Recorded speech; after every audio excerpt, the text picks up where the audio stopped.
Hello YouTube, my name is Zach and welcome to my unboxing, initial review, impressions, and a quick comparison test of the new Camp Chef Everest 2X. Now the reason I'm making this video is I wasn't able to find almost any reviews of the new Everest 2X online. There are a ton of reviews of the original Camp Chef Everest, but this is a new unit for, I believe, 2020. So I decided to go for it and get this one, and I'll show you what it's all about.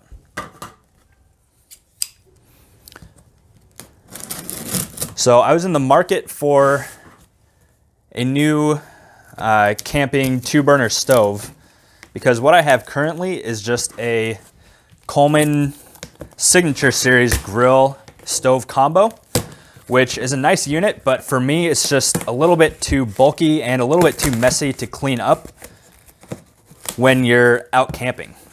I think it's a pretty good unit for like tailgating, let's say, but for car camping for me, it just was not cutting it. So I was looking around for a new one to replace it. I did a bunch of research, looked at what was available. REI was having a really good sale right now. So I was able to find this for $90 if you're an REI member. And that's the same price. Geez, these staples are like really in here good. And $90 is the same price that I found for the original Camp Chef Everest on Amazon. So to me, I figured I might as well pay the same price, get this new one. I think the biggest differences are size. This one is a little bit smaller, and this one comes with metal hinges instead of plastic hinges, which was one of the very few complaints about the old unit that people had that I was able to see. There we go. All right. Finally got that opened up.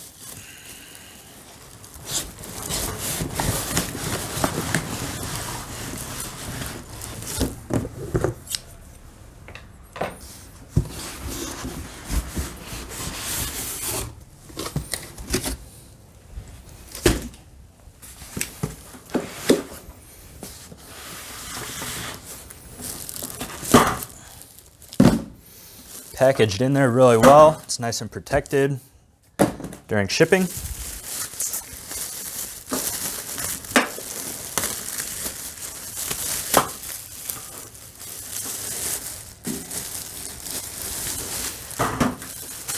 Still a pretty big unit, but that's okay.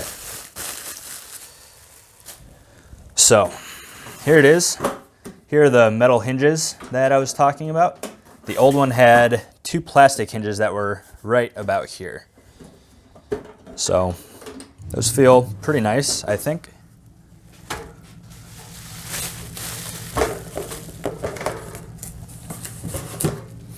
Open it up. Here you have the owner's manual.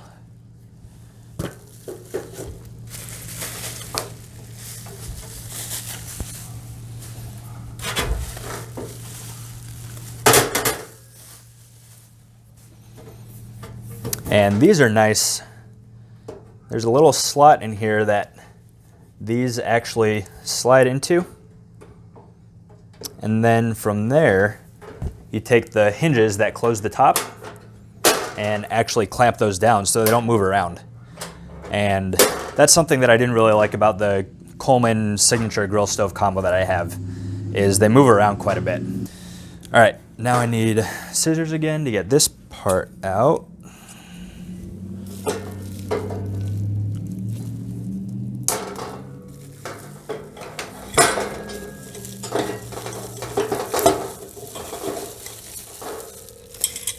This is the propane connector.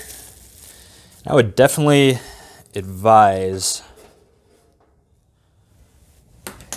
either maybe hanging on to this, which is what I might do, or getting some kind of towel or something to both wrap this in, as well as these, because it looks like these just kind of flop around in here, which is going to be pretty noisy while you're driving. Besides that though, looks pretty nice. So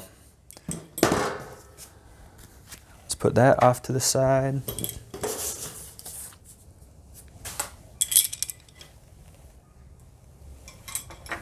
Now, something that I was very curious about was the size and the dimensions. It was a little ambiguous online. You can see the dimensions that I found here. It says the cooking area is 21.5 inches by 10 inches, and the overall dimensions are 25.2 inches by 12.7 inches, which actually makes it much longer than the original Everest and even longer than my Coleman Signature Grill stove combo that I have, which is a little unfortunate. So let's actually measure it out and see exactly how accurate that is. The reason I ended up going with the Camp Chef compared to some of the other units that I was looking at really was the heat output that these things put out. Kind of a typical 2-burner stove will put out 10,000, 11,000, 12,000 BTUs per burner. The Camp Chefs put out 20,000 BTUs per burner. So this is going to heat up water a lot faster. It's going to cook your meals a lot faster. So to me, that was worth just a little bit extra weight and a little bit bigger dimensions, but not by much. The GSI Outdoors Selkirk 540 2-burner stove model was sort of the second in the running for me to get. It was a similar price. It was $125, but $100 after the 20% RAI sale. So $100 versus $90, pretty similar. Dimensions, pretty similar, but it looks like it would have been quite a bit thinner, which that would have been nice, and about 2 pounds lighter as well. So definitely a lighter, more compact unit. But again, that only has a 10,000 BTU per burner heat output. So again, that's why I ended up deciding to go with the Everest model. And one of the other reasons that I liked it, based on some of the reviews of the original model, were that it has not only extremely high heat output, but it also has really, really good simmer control. So let's see how that works.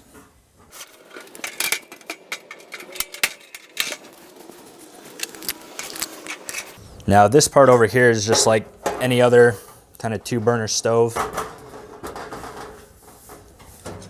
You just put this in here, twist it to screw it on.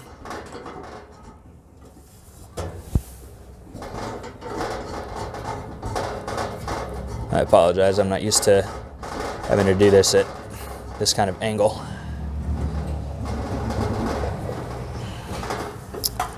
So that screws on, and you just connect your propane. There we go. Didn't want to cross thread that.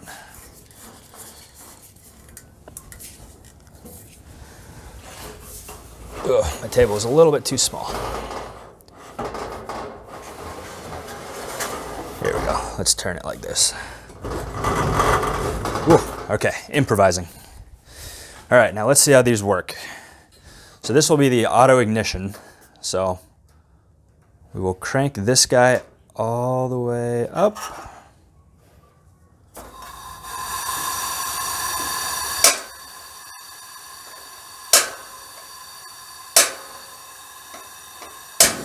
Ooh, there we go. All right. Okay, so that's turned all the way up right now. I can feel that from sitting even back here. There's a lot of heat.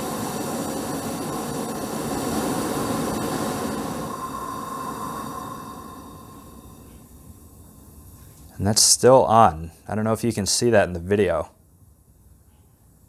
Still on, still on. And that is still on right there. So that is a very, very low simmer that it's able to control. That's very cool. All right, and it's off. Let's do the other one just to see if it takes as many clicks of the auto ignition to get going. Oh, there we go. Just had to get the propane flowing probably. I haven't used that since last summer.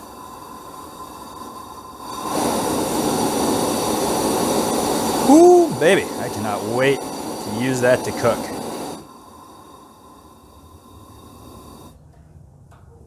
Nice. All right, that's pretty cool. So now this is what it's replacing. So I want to do just a quick comparison test of just a basic water boil test. Unfortunately, I only have one propane, so I'll have to do one and then the next one. Just for kind of environment right now, I'm in Michigan, so pretty close to sea level. It's maybe about 50-ish degrees outside, so everything is pretty conducive to a very fast water boil. So we'll just see an A to B comparison between these two. So here you have the two of them. You can see that the Camp Chef is maybe about 4 inches longer this way, and front to back they are pretty similar. The Coleman might be just a tiny bit wider this way or deeper, and then height-wise, very similar. Again, the Camp Chef might be just a tiny bit taller when they're both folded up like this. So for me, that's a little bit unfortunate. Part of the reason that I was looking to make the change from this Coleman was to get a little bit smaller, lighter footprint for my car camping 2-burner stove. But there are still some other things that I like about the Camp Chef that are definitely going to make it worth making the switch. One of the biggest ones is just the cleanup of this Coleman. Like I said at the beginning, this thing is really messy to clean up, especially when you're out car camping. I could see the advantage of this type of layout for like tailgating or something like that. But when you're out in the bush and just trying to clean up after yourself after meals, this thing is pretty dirty to clean up. And obviously we haven't taken the greatest care of it, but this is after quite a bit of scrubbing down, and you can just see just how messy it gets. So to really keep it looking nice would take a lot more effort. So I'm really looking forward to that, and you really get that with any sort of traditional 2-burner stove as opposed to the griddle or the grill stove combo. So that will definitely be an advantage, as well as just the auto ignite and the simmer control on the Camp Chef is going to be very nice. This Coleman in particular does not have auto ignite, and there were quite a lot of times where we would try to bring the temperature down to more of a simmer, and if we would turn it off, then relighting it, especially on this grill, was a huge pain because you have to lift this up just a little bit to even get something like this in there, let alone if you don't have this and you just have a smaller lighter or a match, then it's just, you don't even want to go there. So having the auto ignite and really good simmer control will be the second thing that I'm really looking forward to with using this Camp Chef. Oh, and the third thing is these wind guards. So they don't stay on super well on this Coleman. They kind of flop around, and especially if it's really windy, we've definitely had them fall over on us before. So the latching on the new Camp Chef is going to be really nice as well. And then two final things I forgot to go over earlier because I just thought of them since then is this handle that you have here on the Camp Chef. You can't see it underneath, but there is a little sort of lip where you can actually hook your fingers around so it's not just kind of sliding off like this. But further in here, you can actually hook your fingers around and carry it. So you can see it still kind of angles like this just because of the weighting of this thing, but still relatively easy to carry. I think they say it's about 12 pounds. So that's not too bad. You don't want to like have to hike a mile or something to your campground, but a little bit of a walk from either the parking lot or even a short distance wouldn't really be too bad.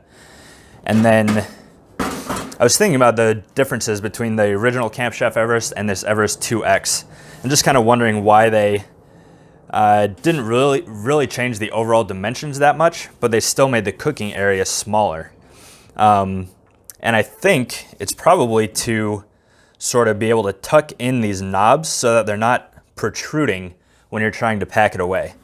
So if you can look at this, these are pretty much flush with this outer edge before it sinks down.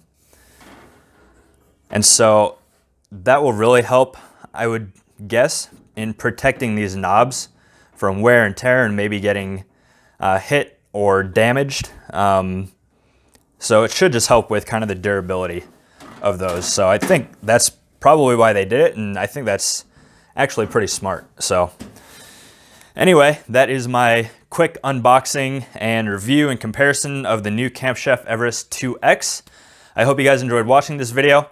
If you would like to see any more videos or maybe like a longer term review after I use it a little bit camping, definitely let me know in the comments down below. I would appreciate that, and I would love to do that for you if that's something you want to see. So thank you for stopping by. Thanks for watching this video, and I'll see you on the next one.